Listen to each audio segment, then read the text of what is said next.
Le soleil de juillet frappait fort sur le jardin de mes parents en banlieue parisienne, tandis que la fumée du barbecue s'élevait dans l'air chaud. Mon frère, Marc, se tenait là, fier comme un coq, retournant ses burgers avec un air théâtral, tandis que sa femme, Jennifer, filmait la scène pour ses abonnés. Sur Instagram. Leurs jumeaux couraient dans tous les sens, chaussés de baskets de luxe qui coûtait plus cher que mon budget alimentaire mensuel. Mon fils Daniel, âgé de 7 ans, me tira la manche. Maman, je peux avoir un burger? J'ai vraiment faim. Je lui adressai un sourire bienveillant, bien sûr, mon chéri. Allons demander à ton oncle Marc. Nous nous sommes approchés du grill, où Marc faisait son numéro, expliquant à papa et à notre cousin, Thomas, les détails de son expansion commerciale.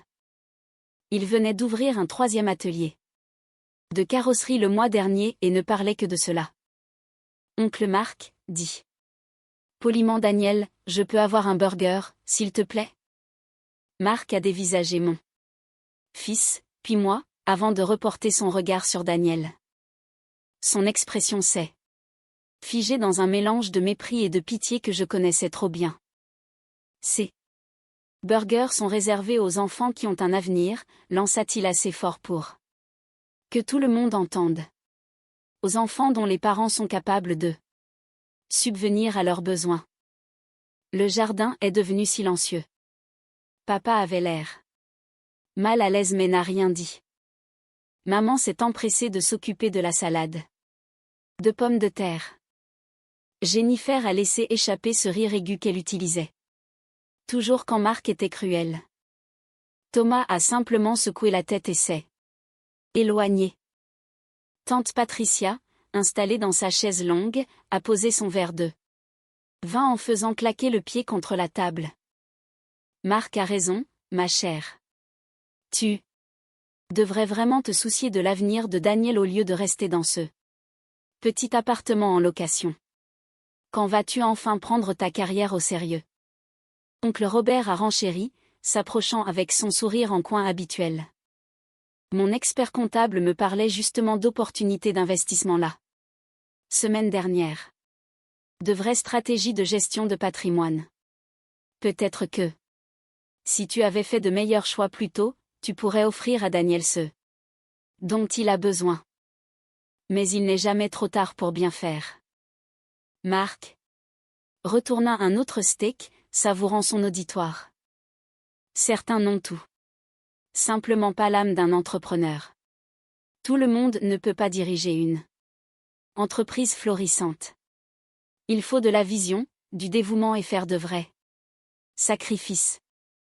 La main de Daniel s'est resserrée sur la mienne. Je sentais qu'il essayait de ne pas pleurer. Mon fils de 7 ans apprenait ce que signifiait être rabaissé par sa propre famille. Je comprends, dis-je calmement. J'ai pris l'assiette en carton de la main de Daniel et l'ai reposée sur la table. Viens, mon cœur. Rentrons à la maison. Mais j'ai faim, murmura Daniel. Je sais. On prendra quelque chose sur la route. Alors que nous nous dirigions vers le portail, j'ai entendu Marc crier, n'oublie pas la réunion d'investissement familial la semaine prochaine. Oh, attends. C'est seulement pour ceux qui contribuent réellement à l'entreprise familiale. Des rires ont fusé. J'ai continué à marcher, la main posée sur l'épaule de Daniel. Dans la voiture, Daniel a fini par craquer. Pourquoi oncle Marc ne nous aime pas? C'est compliqué, mon chéri. C'est parce qu'on n'a pas une grande maison. Comme la sienne?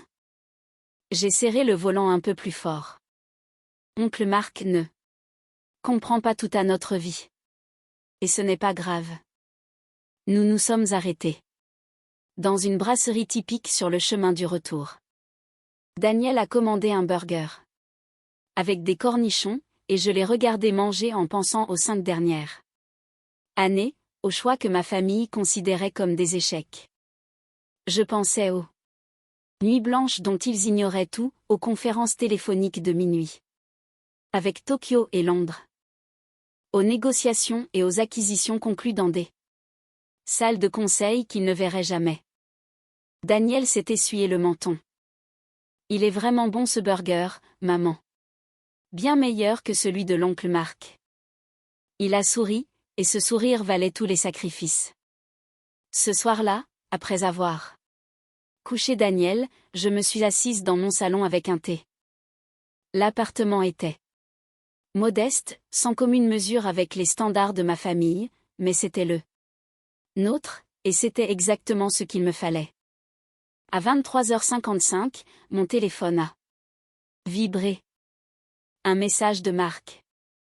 Pour que les choses soient claires, tu m'as manqué de respect aujourd'hui en partant comme ça devant tout le monde. Tu te souviens qui a cautionné ton prêt quand tu essayais de lancer ton petit cabinet de conseil il y a 5 ans? Qui a cru en toi quand personne d'autre ne le faisait? Tu me dois le respect. J'ai fixé le message un long moment. Le petit cabinet de conseil, c'est ainsi qu'il appelait mon entreprise. Il y a 5 ans. Quand j'avais demandé de l'aide pour démarrer, Marc m'avait ri au nez. Je m'étais tournée vers lui car j'avais toujours admiré mon grand frère, cet entrepreneur à succès. Toi, consultante? Tu as à peine ton diplôme, qui va écouter tes conseils financiers? Quand j'avais fait une demande de prêt, la banque exigeait un garant. Marc avait fini par accepter, mais seulement après m'avoir fait supplier, et en me le reprochant à chaque repas de famille. Il avait signé les papiers, convaincu que je ferais faillite en un an. Ce que Marc ignorait, c'est ce qui s'est passé 6 mois après la signature. J'ai ouvert mon ordinateur et affiché les dossiers. Documents bancaires, actes de transfert. Registre de propriété. J'ai tapé ma réponse. Marc, merci de mentionner cette caution. J'ai justement besoin d'en discuter. Je joins les documents de transfert de propriété bancaire.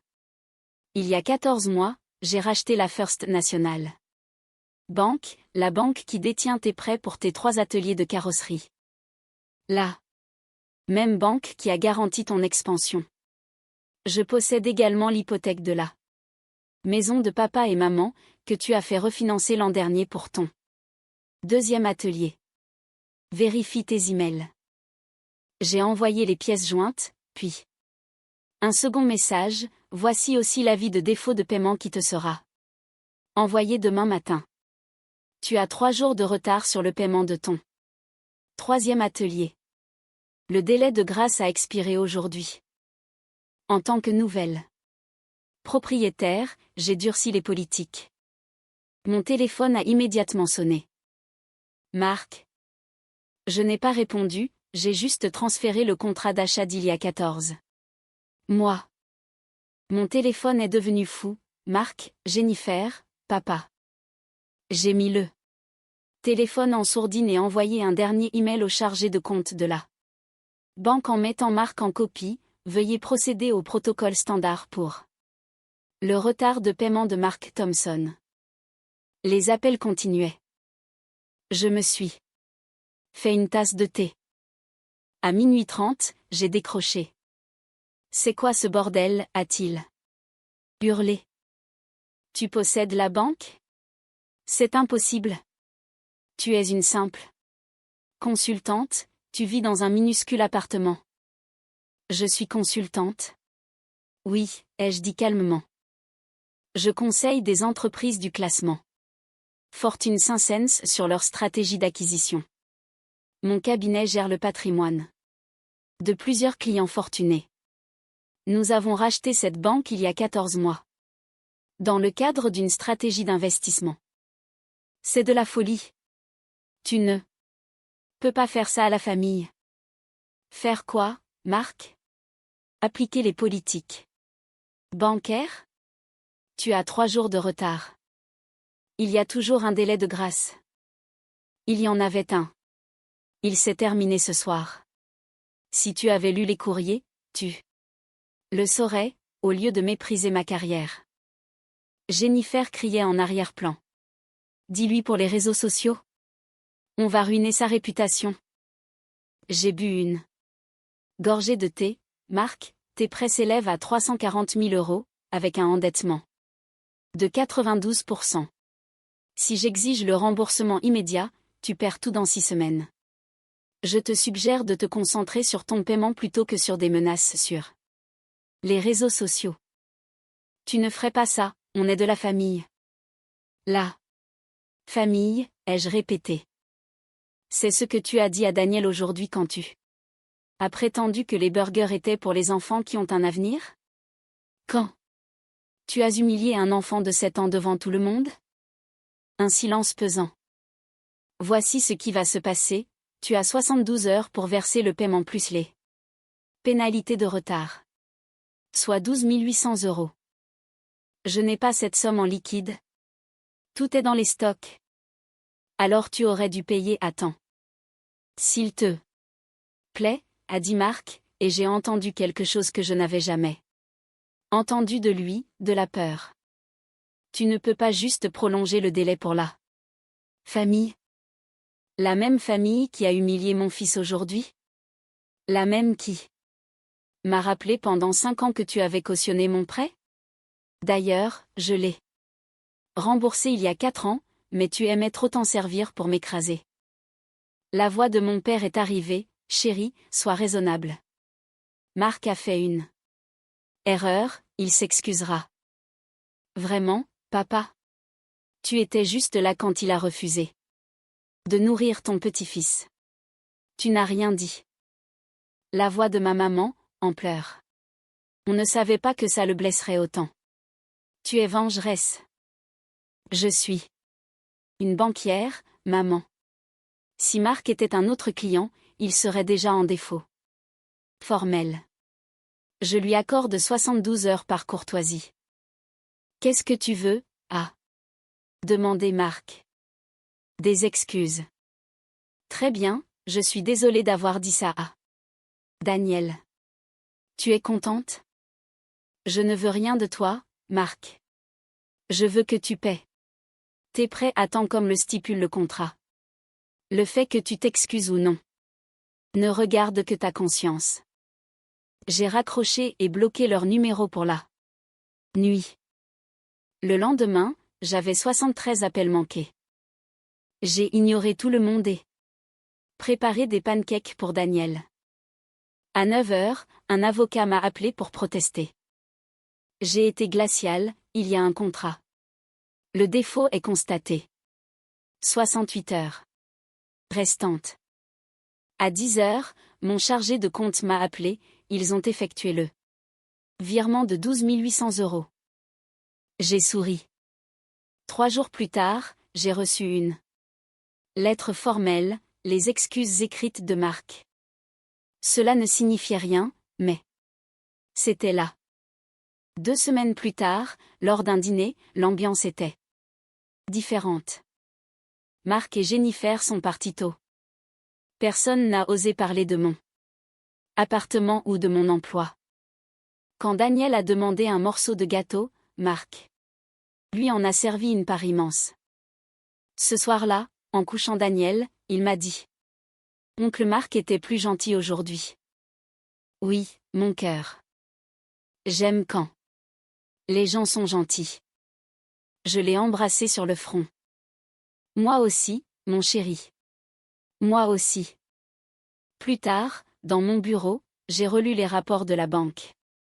L'acquisition était l'une de mes meilleures décisions. Pas pour Marc, mais pour sécuriser l'avenir de Daniel. Cet avenir dont ma famille se moquait lors de ce barbecue, tandis qu'ils étaient trop occupés à me juger pour remarquer ce que je construisais en silence. Mon cousin Thomas m'a envoyé un message, j'ai entendu ce qui s'est passé. Bravo. Marc avait besoin de cette leçon. Mon entreprise cherche un consultant en stratégie, tu acceptes de nouveaux clients? J'ai souri en répondant, envoie-moi les détails. La prochaine réunion de famille serait intéressante. J'avais passé 5 ans à être sous-estimée, j'étais prête à être respectée ou crainte, peu importait. Ce qui comptait, c'est que plus jamais personne ne dirait à Daniel qu'il n'avait pas d'avenir. Parfois, la personne la plus calme dans une pièce est la plus puissante. Elle choisit simplement de ne pas l'annoncer jusqu'à ce que ce soit absolument nécessaire.